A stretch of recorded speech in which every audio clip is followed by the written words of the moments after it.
it gets too populated, then you put your eyes on the prize for Alabama and Georgia and Tennessee, wherever the sky's the limit.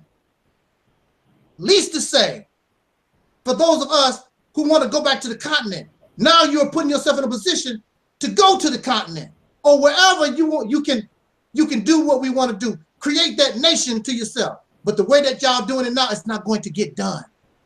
It's not going to get done. It's too small. We need something really, really big to get into this game. Something really, really big. And Operation Exodus Mississippi is that something that is really, really big. We got to think big. We have to use our brains. The only thing I'm doing right now is bringing the foundation, because there's going to be obstacles, there's going to be problems. But see, it's not about me. I'm going to ask advice from Brother Gary. I'm going to get advice from Sister Rashida. I'm going to get advice from GL. I'm going to get advice from Brother Baraki. Oh, I said his name wrong. Bakar. See, you got me. We're going to get advice for each other. We have the talent to get this job done. But in these little groups and organizations, it's not going to get done. It's not enough. But we, as a people, we got electricians, we got carpenters, we got architects, we got all the tools, all the talent that we need in order to get this job done. Domestically and abroad, we can get the job done. But right now, like I told you, those of us who are alive today, the only thing we can do is get the process started. And really, to be quite honest, we're damaged goods, because we're carrying the influence of living with races going on 500 years. We got all this little stuff that's messed up about us. But when you isolate your children from this bad, nasty society, and they don't, and you deprive them of this detrimental behavior that they see around themselves, our children can get better. When you put children in a better environment, the children get better. Matter of fact, even if you put people, grown adults, as old as myself, when you put us in a better environment, we become better. The reason why the people keep getting worse and worse and worse is because they are in a nasty, filthy, corrupt environment. We are in toilet stools. And some of y'all think that your doo-doo don't stink. Doo-doo stink, okay? We all in the same toilet. Well, see, I don't stink like you do, but you stink. It don't make no difference about that. Well, you smell like pee-pee. Well, you smell like doo-doo. So what? We all in the same toilet. It don't make no difference. So we're damaged goods. So the only thing we can do is understand what we need to do in order to make our children better. And they will, and because we still influenced by the toilet, they're gonna be stinky. But as time goes on, and we do, like Spike Lee said, we continue to do the right thing, we start getting cleaner and cleaner and cleaner. And that's the purpose of religion, to make you clean, to make you a righteous person. And when you become clean and you become righteous, you bring it to the heaven that your God talk about. You don't have to wait to die. It'll be heaven on earth, right here. Do you know why you catching hell now? Because you got a hellified mind. You got a hellified mindset. But once that mindset change, once your mindset become heavenly, you're gonna produce heaven. But since you have a devil type mentality, mindset, then the only thing you can produce is hell. And that's all you're gonna get is hell. But this Operation Exodus Mississippi is taking us out of that. So what you're looking at is a metamorphosis that we have to come through. Because we're nasty and we're ugly right now. And some people think that caterpillars are ugly creatures. But soon they go and they spin a cocoon around themselves. And then out of that cocoon comes this beautiful creature called a butterfly. And this butterfly is able to defy gravity and fly into the heavens. That's what your scriptures is talking about. You are to go through a metamorphosis. And see, if you didn't know no better, you would think that the caterpillar and the butterfly are two separate creatures, but they're not. The only thing happened was that the butterfly went through a metamorphosis. So we transfer from being the N word. I want to say it makes it more dramatic. We go from being the N word to your gods, to kings and queens for real. No more talk. You will be running a kingdom, the kingdom of heaven on earth. You'll be ruling. You'll be God, a God in heaven, because you produce a heaven on this planet. That's what you will be doing. You will be changing the direction of humanity all over this planet. And your scripture goes on to say, those of you who believe in scripture, it says there, it talks about the heaven on earth, that God wants to create a heaven on earth. But in order to do that, you must let the former things pass away in order to make all things new. In order to make all things new, you must let the former things pass away. And I'm very sorry for you. I know you don't want to hear this. All things pass away because you're not going to need it no more in heaven. The reason why you need Christianity is because you're not in heaven. You go to heaven, you don't need Christianity no more. You don't need Islam once you create a hereafter. You don't need that no more. You're already living in the hereafter. Hereafter what? The hereafter you was living in hell. You don't need that stuff no more. So we need to let all those former things pass away. Let it go. That's the reason why nothing new can come, because y'all hold on to something that is old. You're not going to need that no more.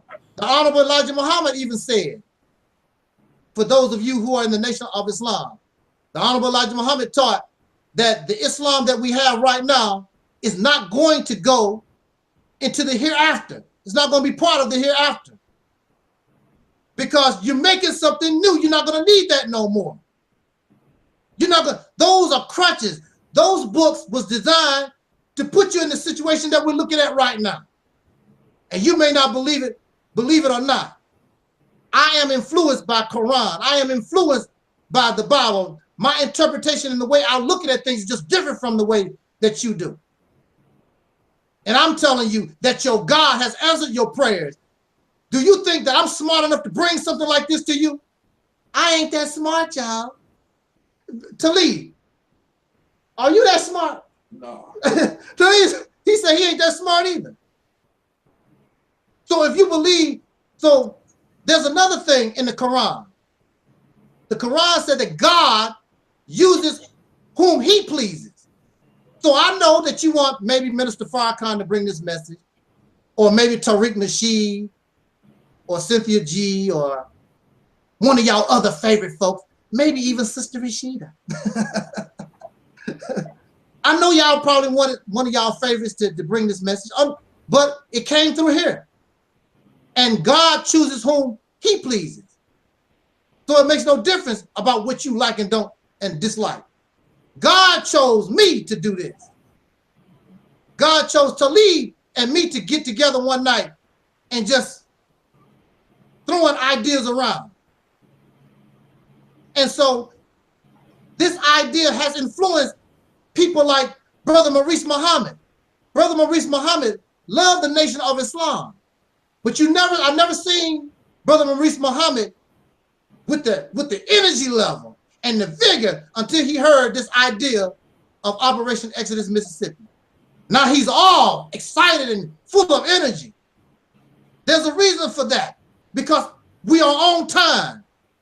There was a subject that the Muslims used to say all the time: the time and what must be done.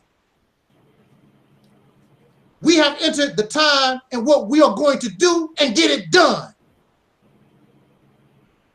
You should know, if you know what the time and must be done, then you should get the job done, or you're doing it.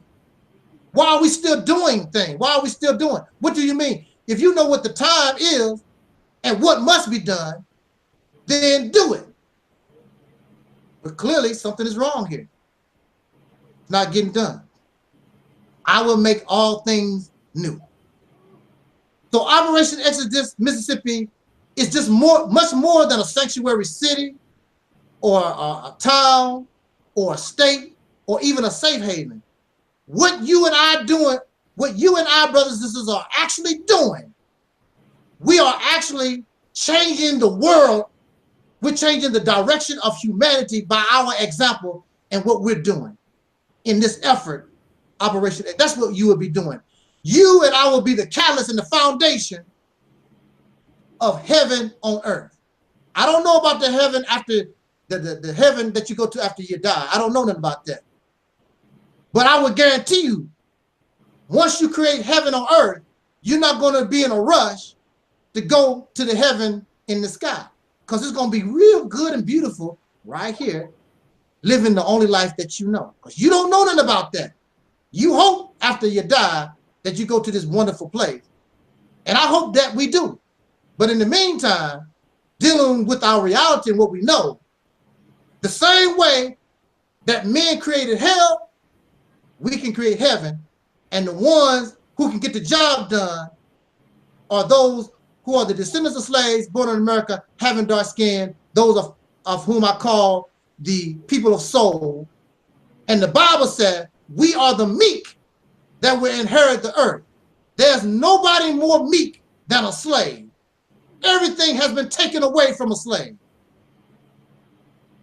There's no more humility left. Everything has been, your humanity, your being ashamed, everything has been taken away from you. There's no more person on this planet more meek than a slave.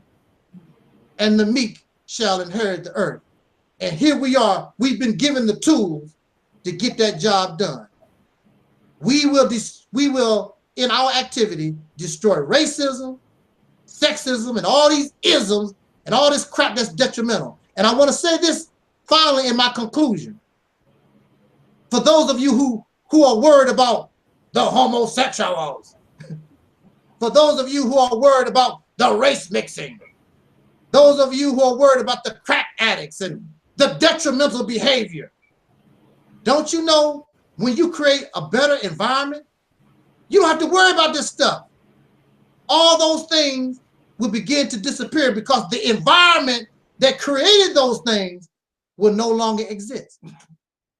So you don't have to trip off stuff like that. You don't have to worry about the crack addicts and all these different things. We will return to what many of you call a natural state.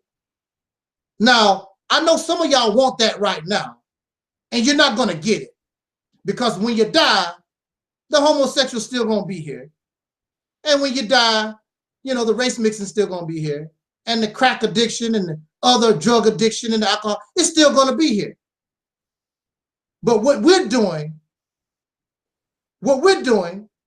is for ourselves, but it's for our people in the future. And we will become the forefathers and will become the greatest generation ever produced among our people. We will be the forefathers. I think that's a great honor to be somebody like, you know, like the way they honor George Washington, Ben Franklin. That's the way we're going to be honored. They're going to put Sister Rashida's face on one of our dollar bills and coin. Brother Gary's face will be on a dollar bill. My face will be, I don't want that. I want a monument myself. Y'all can have the dollar bill and the coins. I'll just take a monument, you know, like Mount Rushmore.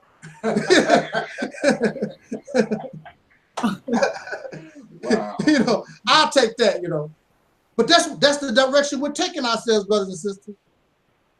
Hey, Russia, got people from Russia looking at us. And don't trip off the numbers. That don't mean nothing. Because there's nothing out here. Y'all come to the right place. This was the best place to be right now.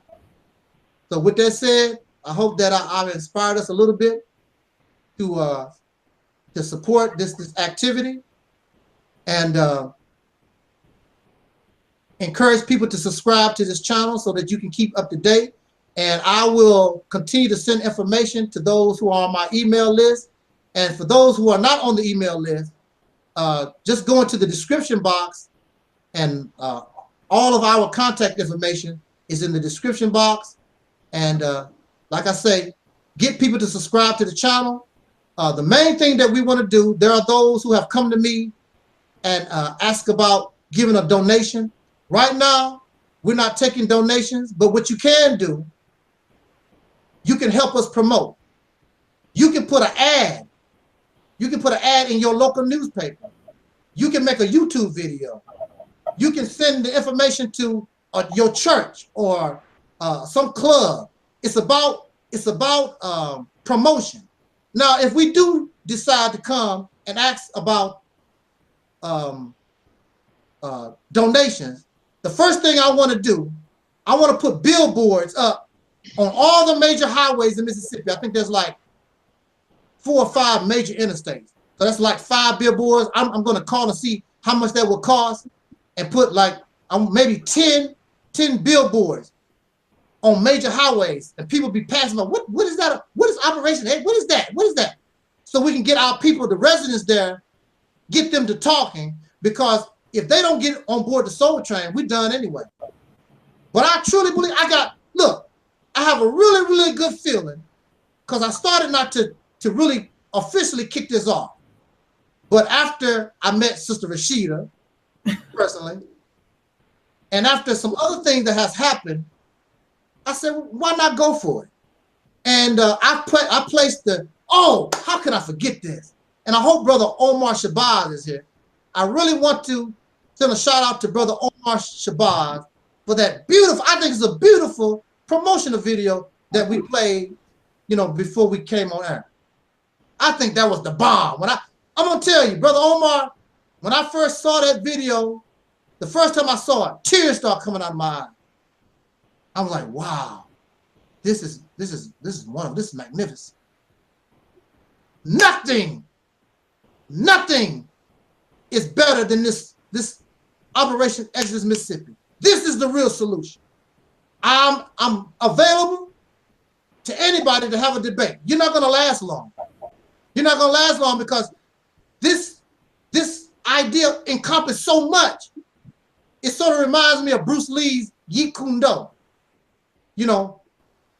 Having no form. It just fits. It's like water. Whatever vessel it falls into, it just takes the shape of that. And all these other things is just so rigid. Not only are they rigid, but brothers and sisters, it's not enough. We need something big to get into this sick game called race. We need something really big. Something big that it can inspire the 40 to 70 million soul brothers and sisters in this nation. Something big that we can be proud of. And because we can get the job done. We got the energy, we got the money, we got the talent, everything that we need, everything is available. We can get this job done. Something big that we can be proud of. We got it going on. So again, thank you for listening. I want to thank Brother Gary for being here with us in the room with me. Of course, my beautiful dark-skinned activist sister Rashida. Oh, you welcome. Yeah, glad that you're here. Oh, and my brother Taalik is here with me. Come on, Brother Taalik. See if we can share the screen a little bit. See if you can scoot over here. Where, Brother Taalik? Come on, Brother Taalik. Can you get in there? You're going to have to go a little bit further. Come on. A little bit. Where's Brother Taalik at, man? I want to thank Brother Taalik. Taalik, I just got on my cell phone. I was having issues because I was in a restaurant, and I wanted to use my phone when I got the notification on Google Hangout, and I couldn't get in. Right. But I'm just letting you know you can get on the phone as well. Use your personal phone I ain't trying to tell y'all what to do. I was just giving you a suggestion. No, we need that information. I don't know how you do it. Do what now? How do you actually? Is there if you have the Google Hangout as an app on your mobile phone, as long as you have that hyperlink that you provided through Facebook Messenger, you hit on that with your phone. With the Google Hangout app is applied on your phone. You simply go in there and boom, you join. But of course, what I was trying to do, I was trying to get into your room. I think when it wasn't actually activated. That's what happened. So see, if you look right here, that's my mobile phone. The one I'm speaking right now is through my laptop. Okay. Just let you know for future thing, man. But go ahead and continue. I don't want to disrupt y'all things as I already did. Appreciate you, Brother Gary. Yeah, we needed that information. Hey man, that was excellent. Hey man, excellent. Now that was outstanding, man.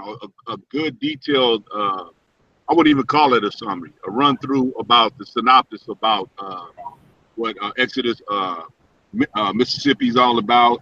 What else? And I think that was a good job, man. I mean, I've learned more about it than I had the previous times that I have or engaged in listening to. I mean, you did a good job then, but this right here outlined and detailed and highlighted about a lot of the the campaign that y'all are trying to spearhead through. So good job on that, brother. I just want to continue on that. And I'm not trying to butter you up or anything. You know me. But good job on detailing it, brother. Slide some butter over here, brother. Good God Almighty, man. Good job, man. Thank you. Oh, matter of fact, Brother Gary, while I got you here, you know, I got to have you as a special guest. You remember that now? Absolutely. I'll talk, okay? Absolutely. I don't think there's no need for me to say anything or whatever. I know, you know me and whatever and stuff. There's nothing I can say, but just sit back and listen. Yes, learn more each and every time that, you know, when I listen to y'all, and that's all I can do. You know, if I have something to input that I can contribute, by all means, I would say so. Yes, sir. Yes, sir. Better believe it. But Taalik looking over there like, man, you mean bugging somebody, man. Do your thing, man. Oh, wait a minute. All right, y'all got my full attention. It's not like that. It's all good, brother. Hey, you know, Taalik just roll that way, man. Yeah. I'm a nice guy, you know. Hey, bro, Taalik, what do you man, I mean, Brother Taalik broke that down. That was real good. If you don't mind, I don't know if you have something to say before I say anything, but what do you have to add on to what Brother Taalik was talking about? Excellent, man. Thank you. Hey. What I want to add on to it is that basically, you know, the stuff I even be pointing out in my own videos or on Hangout, that basically comes all together, you know, under one umbrella. But I want to just say this, that this is important because right now I live in the state of Nebraska, okay? In Nebraska, it's not that many black people there, you know, and except where in Omaha, it's just a few more, but still, it's like, you know, 1% in that state. You know, it's like 1% of us in that state. And I'm gonna tell you this. I'm not one to criticize a lot of our people who decide to go and move outside the unquote quote black community. Okay, because I mean, if I had a family, now I'm just a single person, okay? If I had a family and I'm living in a community where it's constant shooting going on there, okay? Constant killing, constant robbing, rape, all these other crimes that's taking place in our communities. And nothing is effectively being done by the people in the community about it. But they want to criticize those for taking their resources and going over to the suburbs or what they want to call going to be among the white folks or whatever. I'm going to say this. I used to be one of those type of brothers or individuals, rather to say. And I look at it like this. If a person needs to be safe, especially raising kids, you know what I'm saying, without them going out in the front yard worrying about if they gonna be caught up in the slew of bullets because of a shootout between some niggas over drug territory or whatever the case is, or their grandmother can't go out and empty the garbage can because she might get raped at 71. You know, I'm talking about stuff now as far as where I come from originally, okay? And I mean, this ideal, you know what I'm saying, in a paradigm manner covers all that. you know, where our elderly could finally feel protected in their last days on earth, where our children could definitely be protected, our women for sure could be protected, okay, and everybody, including us as brothers. You know, we ain't got to run to no another nationality, unquote, to feel safe around, or go to another state, even somewhere further west, like western where I'm at, like Montana or Wyoming or Idaho, you know, which is known to have a heavy presence of white supremacy going on, you know, and stuff like that. Blacks are moving to these states. They're moving to Utah just because they want to get away from what they call the urban setting here in America because of stuff like that. Like where I'm at in the Link, particularly in the Lincoln area, which is the state capital. That's like 1 hour from Omaha. But anyway, it's a lot of blacks leaving, like coming from Chicago, coming from Detroit, or coming from even far as California and other different places, Texas and whatnot, that's flocking there. And now they trying to mess that up. But see, them white folks, of course, they not gonna have that. Number one, that's the state capital. You know, if you gonna do that, go to Omaha or just get up out of Nebraska entirely, because they not gonna have that. You know, and my thing is this, is that, you know, I want to be, you know, community orientated when it comes to us as dark-skinned descendants of slaves born in America. But the reality is, I hate it, but I couldn't even sit in my apartment and leave out the door in Detroit a few years ago and have a cup of coffee on the steps of my apartment building without worrying about a drive-by or getting robbed or something, okay? I could do that in Lincoln, Nebraska, and I'm not saying this to brag because it's a low-income neighborhood I live in, all right?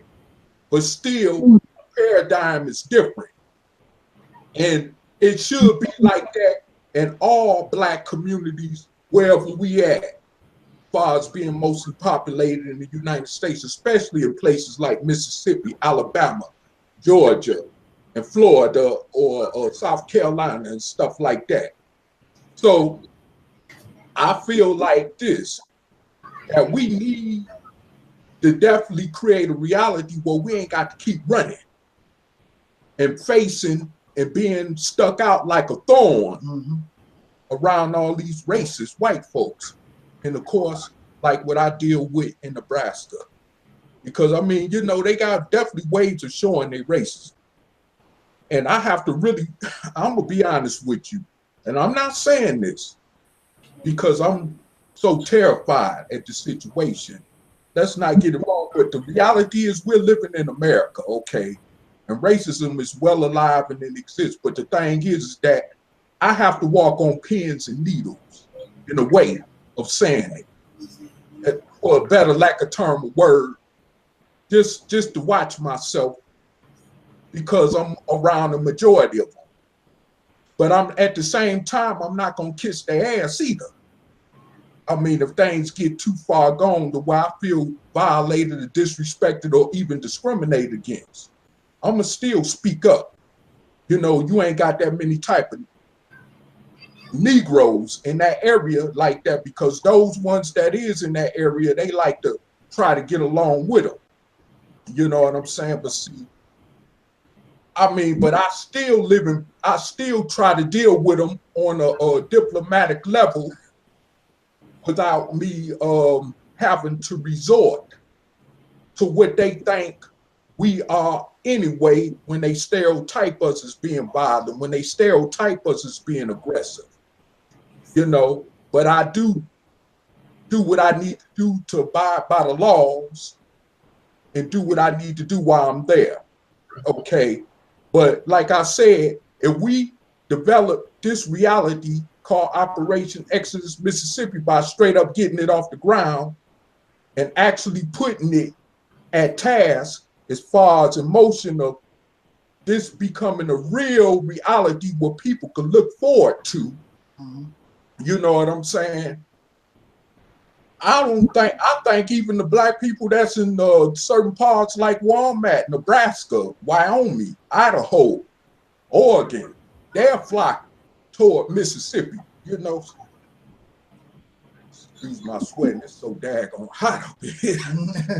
But anyway, like I said, you know, my thing is that I just rather, like I said, I'd rather, thanks, brother. I'd rather, you know, be back around my people because it's natural. Like the brothers say, it's natural. So I'd rather be back around my people. I'd rather be back around, of course, no offense, sister, my beautiful sisters, and even younger generation, you know, who I miss, you know, that's in the category of my people like my grannies that I could watch grow up, you know, and not grow up as thugs and criminals and all that kind of stuff, you know, and this reality, Operation Exodus, Mississippi calls for that. Mm-hmm. And so this is what I want. And I mean, I'm gonna tell you right now, this thing get to popping for real. Like I said, as far as getting off the ground, I'm making immediate prompt reservations to get up out of Nebraska to come back east. You know, because I mean, I'm really tired of living just, you know, I want to, you know, and maybe at being in my early 50s, I'm able to say that I stand more of a chance being longer on earth than I would have if I'd have stayed in Detroit or if I'd have stayed in Lexington, Kentucky or Toledo, Ohio or something like that, you know, because of the demographics of what goes on in them type of places that I just, but you know, like I said, I shouldn't have to go around white folks to feel that way. I shouldn't have to go around Asians to feel that way. I should be able to be around my own people feeling that way. You know, especially if I only got 20 or 30 more years to live at the age I am anyway, and at the age that brother Taalik is. Why are you mentioning mine? Oh, excuse me, brother. Well, I mean, the same age bracket. I just put it that way. All right, brother. All right, no offense, but yeah, okay, I got you. But yeah, I mean, it's like, man, but I'm serious though. I mean, it's all about love and unity. Yes. For us as a people, you know. I mean, the haves and the have-nots. It's all about, like you say, us not degrading each other because we have less or judging each other about how much more we got and all that. See, integration, that really opened up, integration opened up the doors for that. No disrespect to our dark-skinned ancestors of the civil rights generation, but integration, unfortunately, opened up them doors, which more so divided us on class levels. So by that happening, you know what I'm saying? I feel like this. If we get in a sanctuary, like taking control of a state such as Mississippi, that can evaporate if we all work together in a common collective way, like I said earlier when I opened up on air, you know, as far as us coming together and throwing our differences to the side. And like I heard the sister speaking earlier, you know, even if we disagree with each other, still agree with each other on which could help us to go down that road to where it'll be a light at the end of the tunnel, especially for our future generations. And that's what that's about. But, you know, I'm not going to take up the whole show, rest of the show, but what is your reply back to that, my brother or sister? What do y'all have to say? Because it seems his brother's busy. He wants to be the conductor. Go ahead. No, you all right, brother, doing what you doing? Oh, cool. Oh, okay. Yeah. Something to say there, sis? It was getting ready to get close to bringing this. Oh, you know, I made a, oh man. Man, I know I'm gonna be in trouble. With the women. I want to send a shout out to my sister Ann. She's in the chat room. Gotta send out shout out to Sister Ann. Should have done that in the beginning.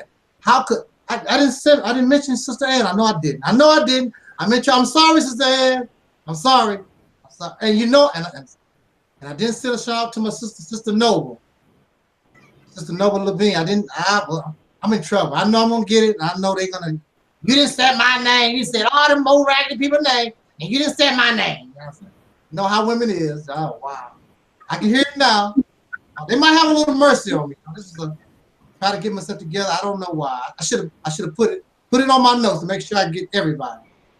But yeah, we're getting ready to flow out of here. But I want to also give my. I just want to say one thing. Hey, see this button on this brother here? Lift up and let me see the button. Malcolm, of course. Yeah, this button with Malcolm. I just want to say one positive thing about the state of Nebraska is that I'm proud to at least be living, even though I'm living in a majority white populated state, like I say, but in a way it makes me feel proud because a brother like this was produced there. Not too many people know that, but he was before he became Detroit Red. Lincoln? No, it was Omaha. Oh, Omaha. And they do got a community center named after him and some type of kind of monument in the house born in Omaha. If you ever pass through while you on the road, brother, you might want to stop and check that out in Omaha. You too. Okay. And with that said, we're gonna pass the mic and get the last few words from my sister Rashida. Sister Rashida, mic belongs to you, sister. Well, thank you. I just want to say I really enjoyed listening to what everybody has to say. I'm actually looking forward. I'm a super detail-oriented person. So now that you've opened up, the foundation of what Operation Mississippi is all about, summarized it, I'm looking forward to an in-depth look at it in terms of the details of how everything will be mapped out, because I think it's just listening to what you're saying, listening to the brothers speak. There's a lot of Black people all around the United States that want out of whatever. So a lot of us are in misery. Yes. So, we talk about the next generation. It seems to me it's getting more miserable as the generations go on. And that's the irony is, you talk about the civil rights movement, which I do respect all the brothers and sisters who sacrificed and did what they needed to do for Black people. But like the brother just pointed out, one of the impact of the civil rights movement was a class system. And I'm not too sure if we would have avoided that living in America. I'm not too sure, but that's a very good point. There's so many thought-provoking things that came up. So all of this makes me want to know the details.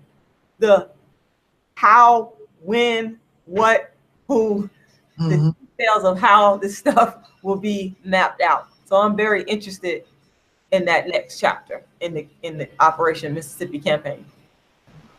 I'm interested. Can you help me? Well said. Hey, remember 11 years. Hey, Taalik, you don't even realize, man, on YouTube, when 11 years ago, when you conducted your first radio show on Blog Talk Radio. Can you y'all hear me? Yeah. Yes, sir. I think it was 11 years ago, and me and you had a little. We were bumping heads a little bit over some goddamn over potato salad, basically. Over the lunar moon. Yeah, the lunar. Yeah. Yeah, we kind of went at it. It wasn't real serious. And then after a week, you made a video of me. I made a video of you. And then we set aside, we reconciled, and then you got me on the talk show. But the thing that I was discussing, and I've said this about 3 months ago when I was in that hotel and what have you stuff, when I was talking about reactionary and proactive. Yeah. You were speaking about it, just as your personal progression that you have transformed yourself as I have, and as brother, because me and brother Taalik come back from the school of a teacher back 25 years ago, and we kind of emancipated ourselves from it.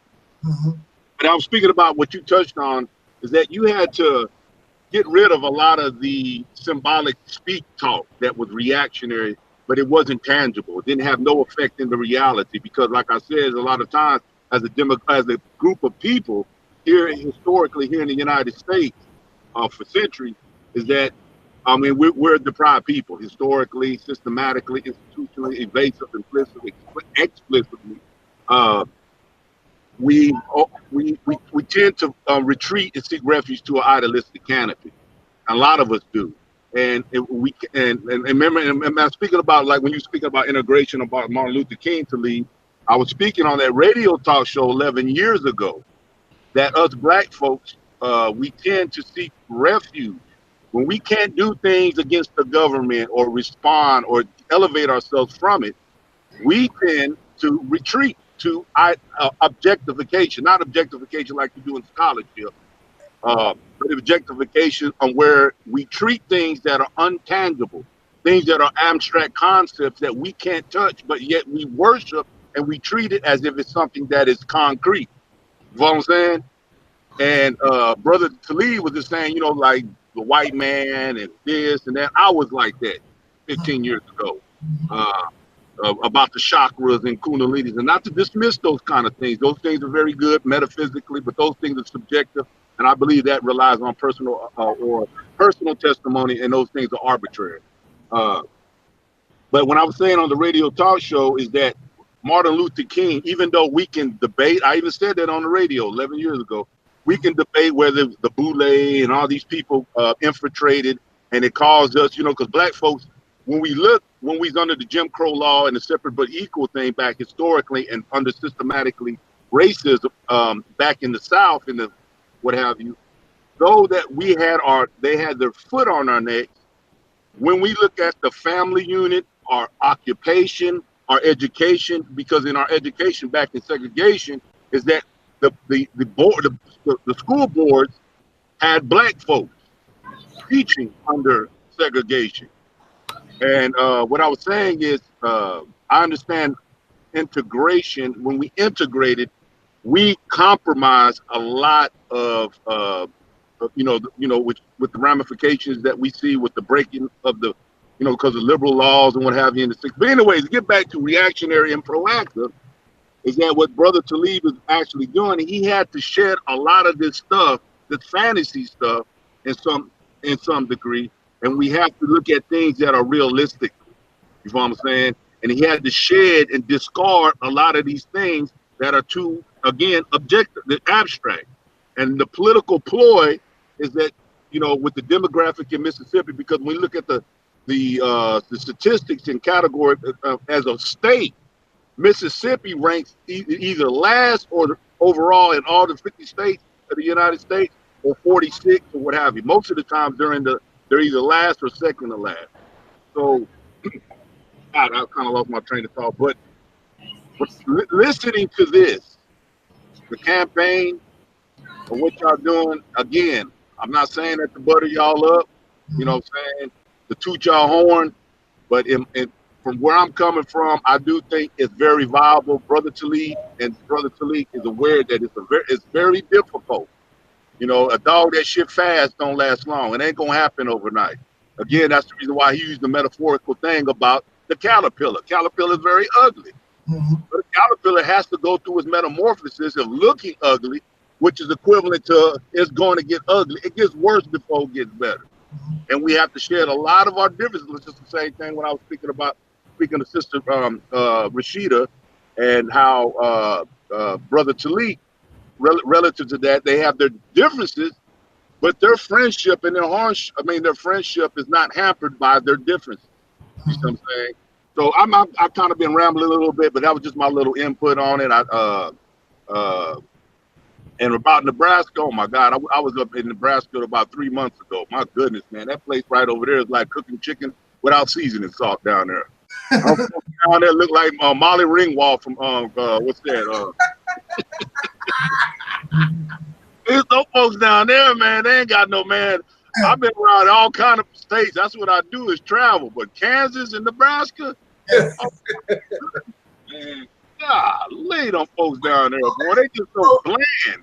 That folks been a safe haven So what sanctuary for our ancestors who escaped slave oppression and Jim Crow from the South? A lot of people don't know about that part of our history, but the Midwest, the deep Midwest was supposed to be that a frontier, you know, for us to be able to get away from that type of oppression. But we saw what happened in places like Tulsa, Oklahoma, with the Black Wall Street thing, and even in Omaha. Matter of fact, next year it'll be 19 years when they lynched the brother, or they snatched him up out of a court building in downtown Omaha, and they lynched him, of course, because of, you know, the common narrative that a white woman accused him of sexually assaulting her, you know.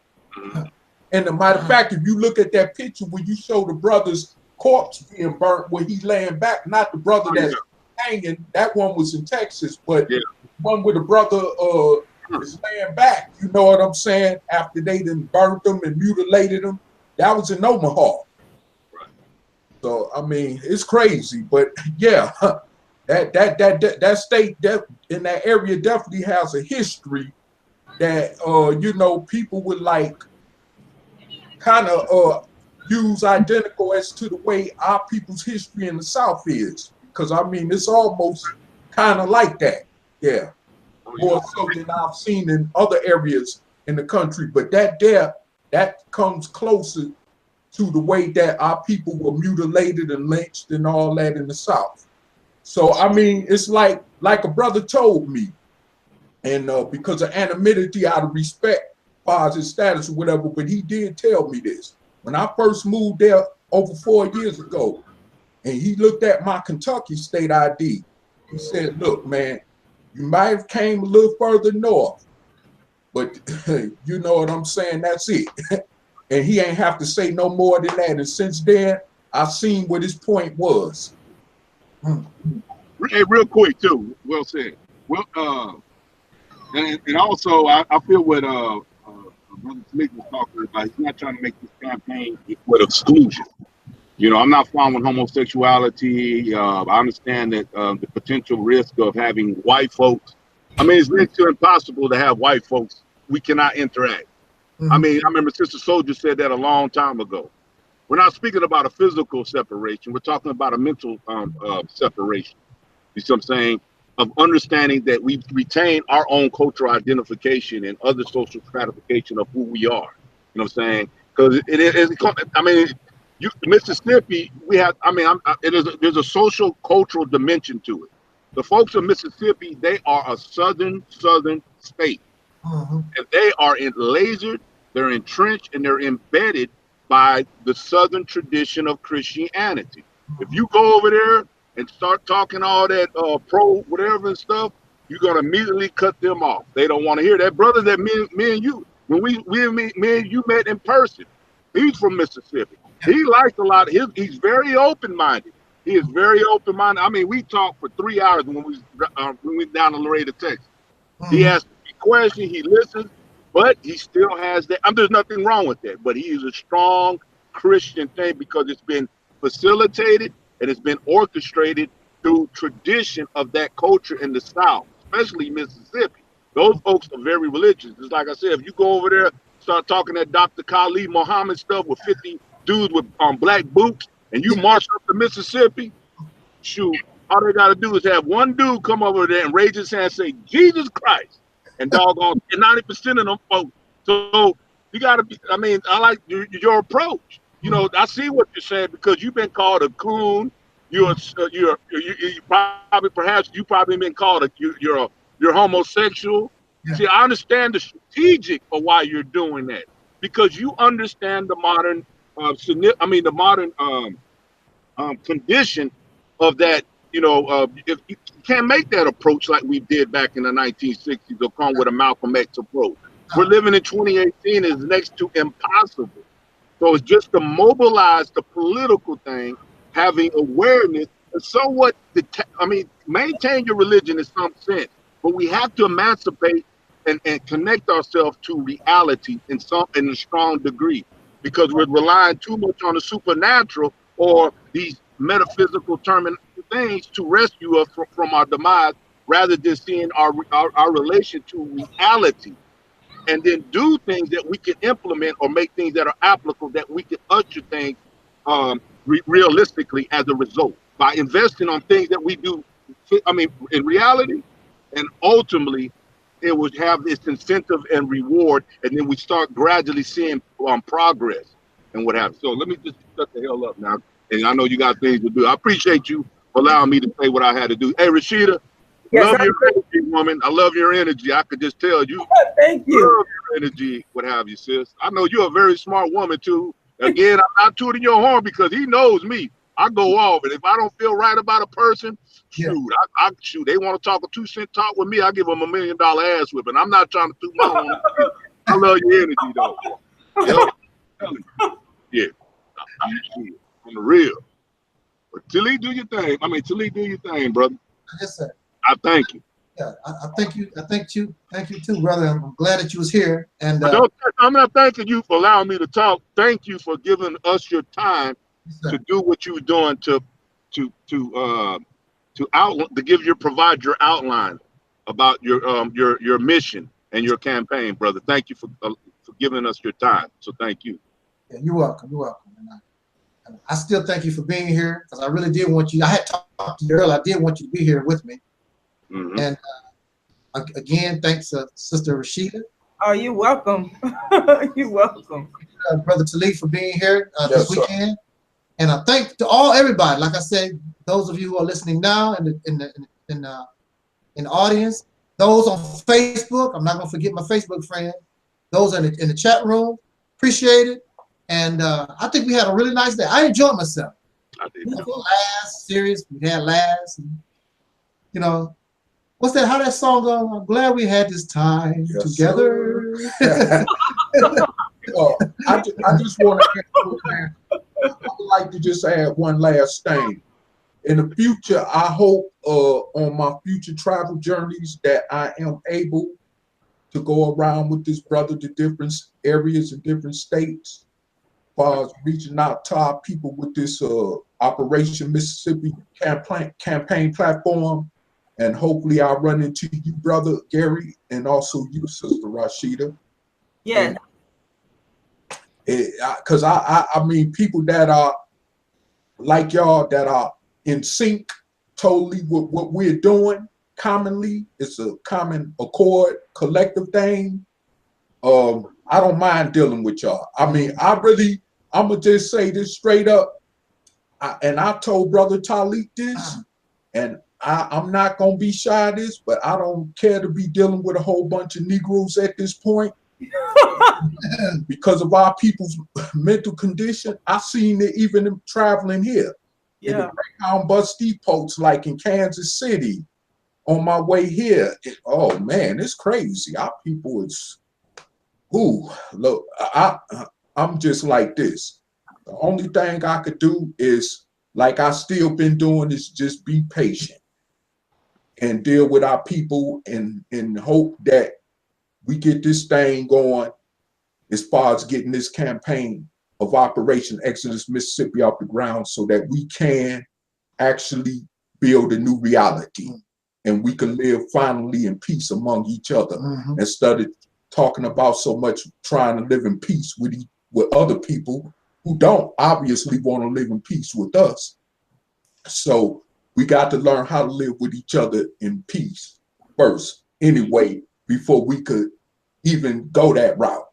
But I'm just glad to have y'all on this chat, this live chat. And I thank my brother Taalik, because if it wasn't for him, I'm gonna tell you, you know, brother Gary, as far as when I said bunk black consciousness, I was totally done with our people at that point.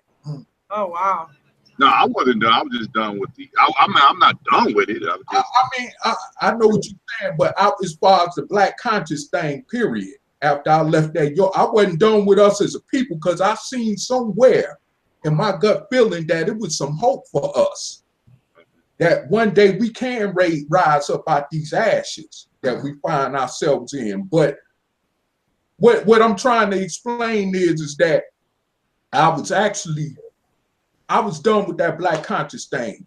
to the point where I feel like it kind of really was driving me to the point of craziness. I'm gonna just you gotta go into more detail about that one day. Hey, I don't mind. And matter of fact, we gonna have a future. When we have one of our future live chats. Remember to bring that back up, and I would definitely remember that. And if you got to remind me, and I would definitely go into that. Because Brother Gary, me and you both know we've been down that similar road, you know. I got my shit together. I want to hear this. Oh my God. I feel you on this, bro. And it's mass common knowledge. So, you know, whether people agree with it or not, everybody in the public know, the media, social media, even mainstream media know about what me and Brother Gary came from. So it ain't no, you know, secret. Yeah. It's everything. That was a true example of being indulged in that idealistic thing. Yeah. Being embedded in that kind of stuff. But then in reality, shit, our world was in a disarray. And then when I emancipated myself from it, man, I mean, I prospered. And that's my biggest thing is I try to tell everybody, man, get your shit right first. Right. You know, I focus just like he was saying. I mean, I got that video when I was speaking about the white man. I mean, get yourself right first. You know what I'm saying? Empower yourself and what have you. I detached myself from focus on what was I doing? I was, you know, and a lot of my brothers and sisters, man. I mean, back in 2000, what we cats are doing, hell, I was with Lord Abba, Sabir Bey, and King Noble, Saad Netter back in 2000 and shit, man. And this was in 2000, not 2008. But anyway, I'm talking. Brother Taalik got something he got to do. Bro, once again, we'll talk about that later on. Once again, Brother Gary, it's my pleasure. And also, Bro Sheeta, it's my pleasure also. And we will be getting together, hopefully in the future, definitely. All right. And y'all have a good one there, Rashida. Yes, Taalik, Brother Taalik. Right. Peace and love, man. Y'all, and ladies. Be out of here. And I like these Brother Gary and Sister Rashida because they keeps it real. That's why we together. Without a doubt. That's what I like. Right, but hey, you know what I said? I tell everybody has misappropriated that word, keeping it real. Don't be real, be honorable. Be honorable. There you go. Kill yourself. Kill yourself so you can live. Get up out of here and get on my Facebook and do some honorable stuff right now. Because what happened? It's gonna be nice. What Y'all happened? y'all want to, but I'm very glad to be on here. But I got some fire here and get off my chest here. What happened on Facebook? What happened on Facebook? Yes. Rashida, what do you say about Facebook? Oh no.